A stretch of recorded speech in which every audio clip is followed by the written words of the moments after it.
Hello दोस्तों, सभी students का स्वागत है हैप्पी क्लासेस 27, 18, 35 पे। हम आपको बता रहे हैं इंटरमीडिएट की मैथ में समतल के समीकरण और उस पर कुछ आंकिक प्रश्न लिए हैं। तो मेरा जो रूप है, इसके पहले मैंने एक लेक्चर दिया था कि अगर कोई समतल 3 असमरेख बिंदुओं से होकर जाता है तो समतल का समीकरण कैसे ज्ञात करेंगे। इसके दो रूप होते हैं, एक होता है सदिश फॉर्म और एक होता है अदिश फॉर्म। तो अदिश फॉर्म में यहाँ पर हम आपको बता रहे हैं अभी सिंपल सा क्वेश्चन। देखिए, मैंने आज 3 क्वेश्चन लगभग तैयार किए हैं आपके लिए। पहला क्वेश्चन है,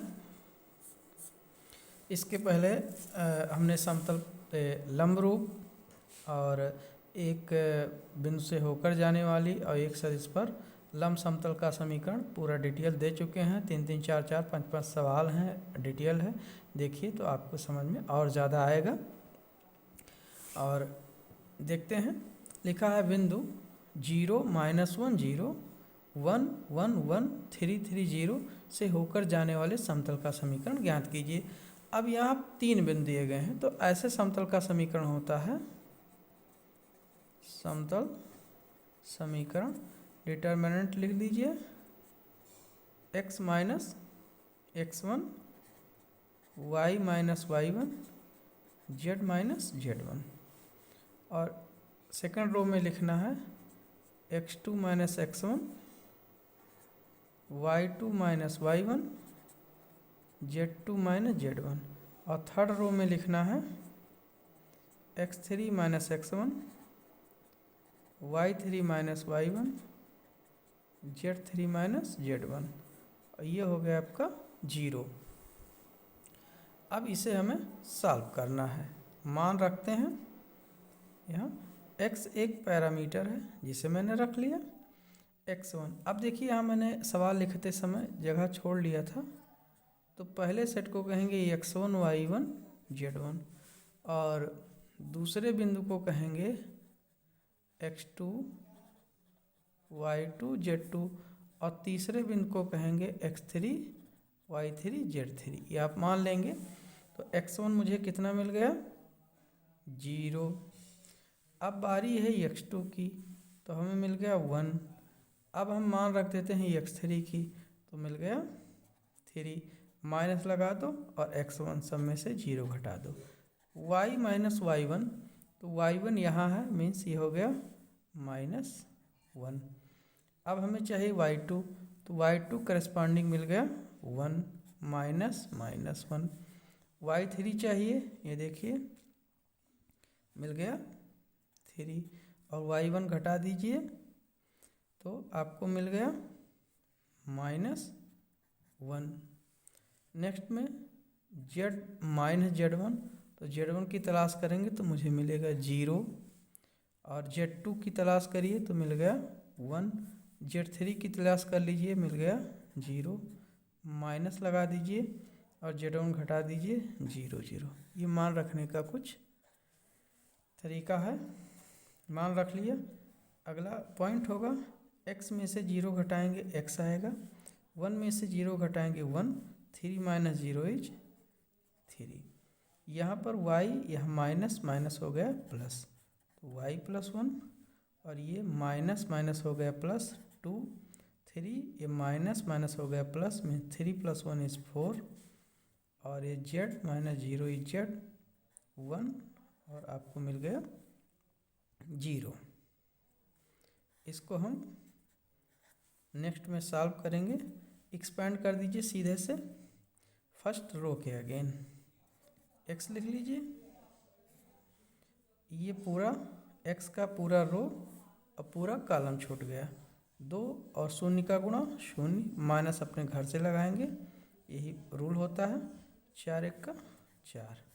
अगले में माइनस लगा दीजिए, y प्लस 1 लिख लेते हैं और y प्लस 1 का पूरा कॉलम और पूरा रो छोड़ दीजिए, तो पूरा कॉलम और पूरा रो, तो 1 0 0 -3 1 3 जेड के नीचे आओ, ये पूरा कॉलम पूरा रो छोड़ दीजिए, एक चौके 4 हो गए, माइनस घर से लगाइए, 3 दूनी 6।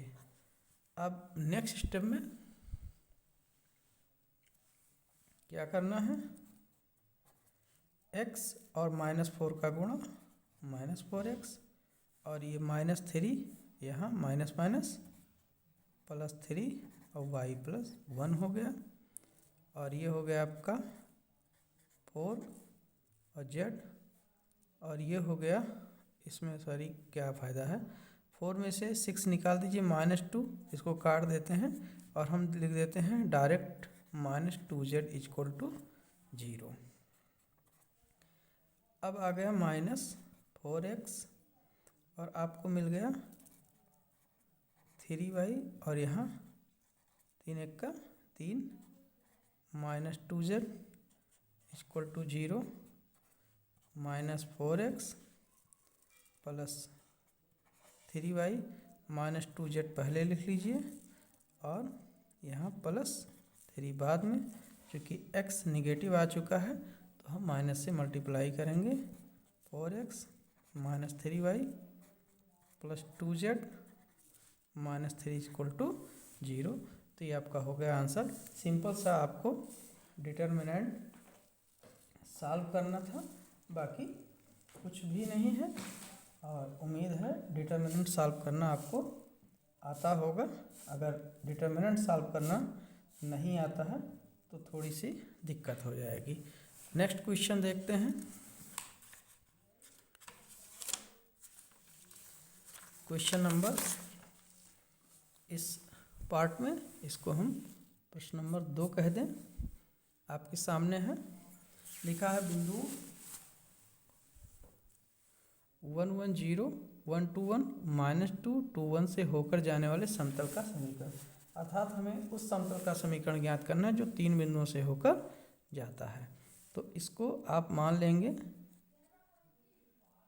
x1 y1 z1, इसको मानेंगे x2 y2 z2, और इसको आप मानेंगे x3 y3 z3। ये थोड़ा सा ध्यान रखिए, x3 y3 z3।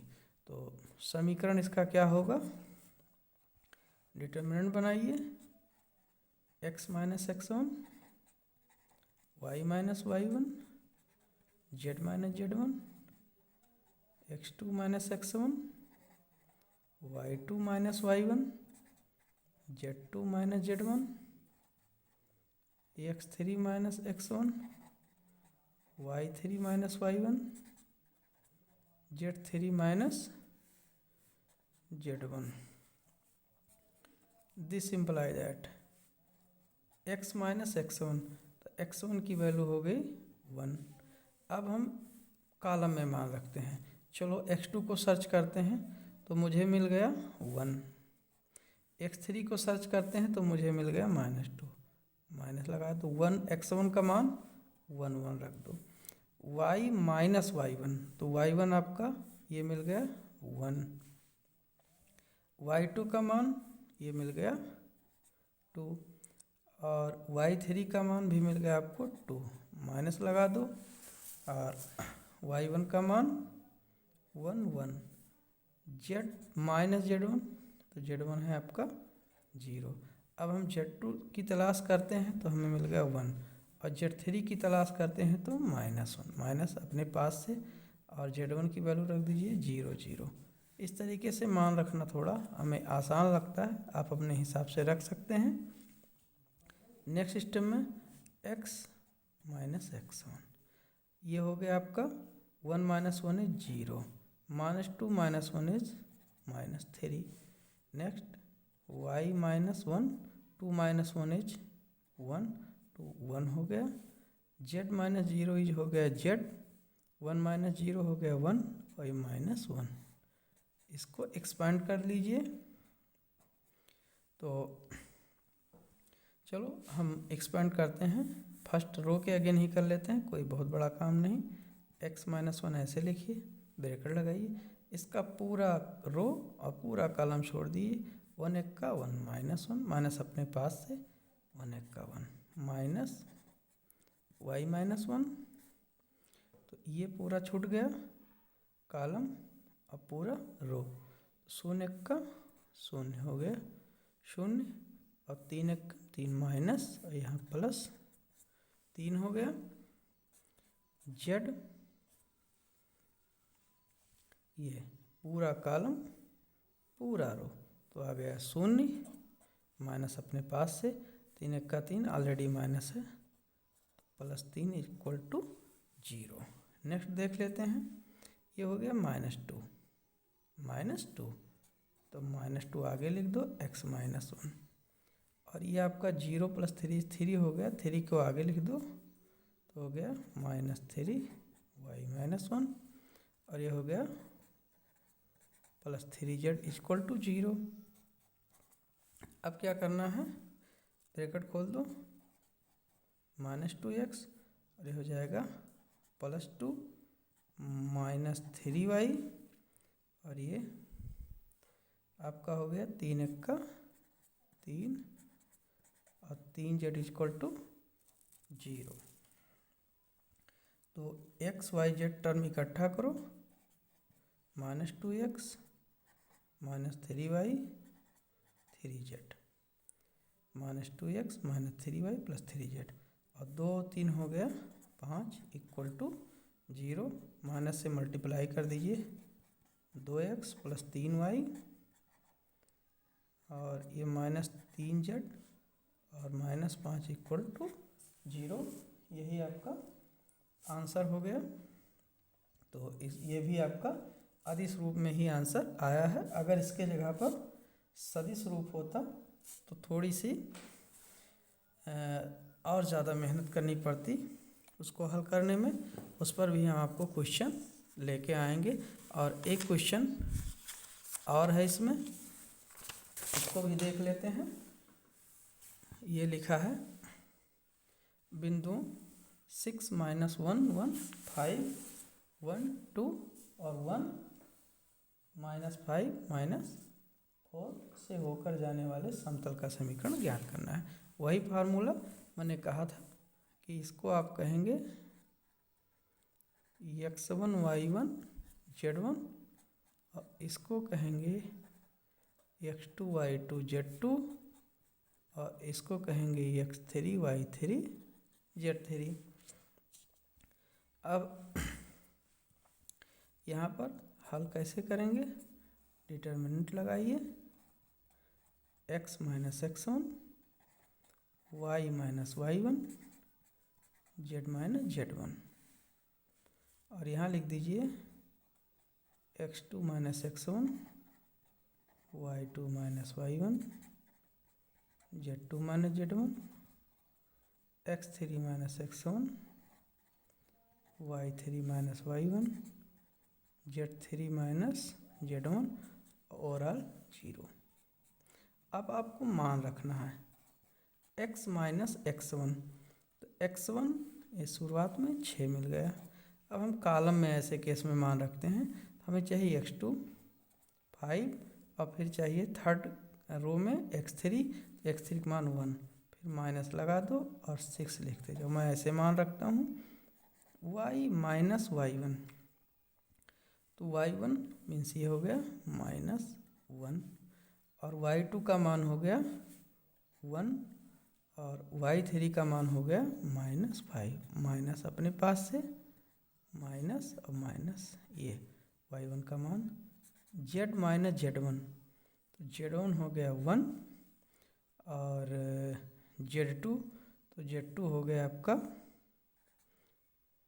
ये 2 है माइनस, z1 है 1, और z3 हो गया -4 -1। मान एक बार सावधानी से रख लें, सवाल काफ़ी आसान हो जाता है। तो ये हो आपका x - 6, 5 - 6 इज -1, और 1 - 6 इज -5, 5 - 6, ठीक। y +1, और ये हो गया 1, ये माइनस माइनस प्लस डायरेक्ट 2 लिख सकते हो, और यहाँ -5 लिखा है, ये माइनस माइनस प्लस, तो 1 - 5 इज़ -4, और ये आ गया आपका z -1, 2 - 1 इज़ 1 -5। और अगले स्टेप पे चलते हैं, ये आपका रहा x -6 -1, सॉरी, अब चूँकि ऑलरेडी हम इसको लिख चुके हैं तो एक्सपेंशन शुरू करते हैं, इसको बॉक्स में डाल दें, अब इसकी ज़रूरत नहीं है, डायरेक्ट एक्सपेंशन करते हैं।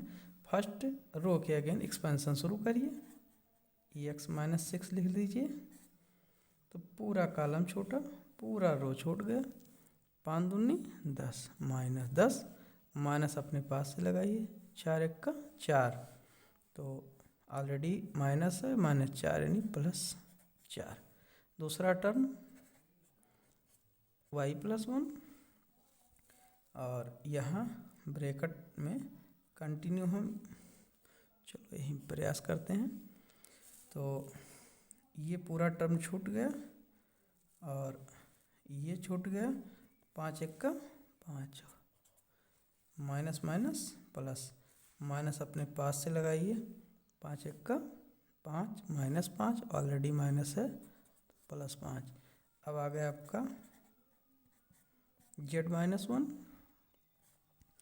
तो पूरा कॉलम छोड़ दीजिए, पूरा रो, 4 × 1 = 4, माइनस अपने पास से, 5 दूनी 10 = 0। अगर आपको कहीं कन्फ्यूजन हो चेक कर लीजिए, ये x -6 मैंने छोड़ दिया, ये पूरा, ये 5 दूनी 10, -10, माइनस अपने पास से लगाया, 4 × 1 = 4, तो माइनस माइनस प्लस, फिर सेकंड में आए तो हमें मिल गया y +1, और दूसरे ब्रैकेट में हमने क्या कि ये पूरा छोड़ा, और ये तो 5 × 1 = 5, माइनस के बजाय प्लस, और माइनस अपने पास लगा, 5 × 1 = 5 +5, यहाँ आए, ये पूरा कॉलम, पूरा रो छोड़ दिया इसका, तो मुझे मिल गया 4 × 1 = 4, माइनस माइनस +4, माइनस अपने पास से लगाया, 5 दूनी 10, ऑलरेडी पहले से माइनस था, माइनस माइनस प्लस हो गया। अब नेक्स्ट में यहाँ देखिए, 4 - 10 पढ़ो, तो 4 में से 10 घटाओगे -6 आएगा, कोफिशिएंट आगे लिख दो, x -6। इसी प्रकार से 5 × 5 = 10, तो 10 पहले लिख दीजिए, y +1, फिर आपका हो गया यहाँ 10 × 4 = 14, और z -1 = 0। नेक्स्ट देखिए, -6x, और ये 6 6 हो गया, 6 6 का मल्टीप्लाई 36, और यहाँ आपका हो गया -10y, और ये हो गया आपका 10 × 1 = 10, और 14z, और हो गया -14 = 0। फिर से समझ लें, -6 x का गुणा -6x, और ये माइनस अंदर गया तो minus minus plus, 6 × 6 = 36।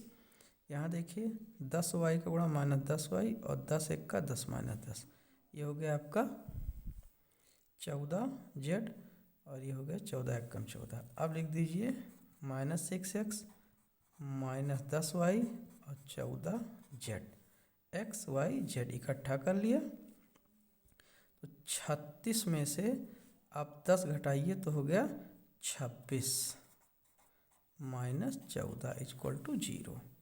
Next step में हम क्या करेंगे, माइनस से गुणा कर देंगे, तो 6x, और यहाँ हो गया 10y -14z। यहाँ समझने की बात है, 26 में से आप 14 घटा लीजिए तो हो गया आपका 12, तो आ गया -12।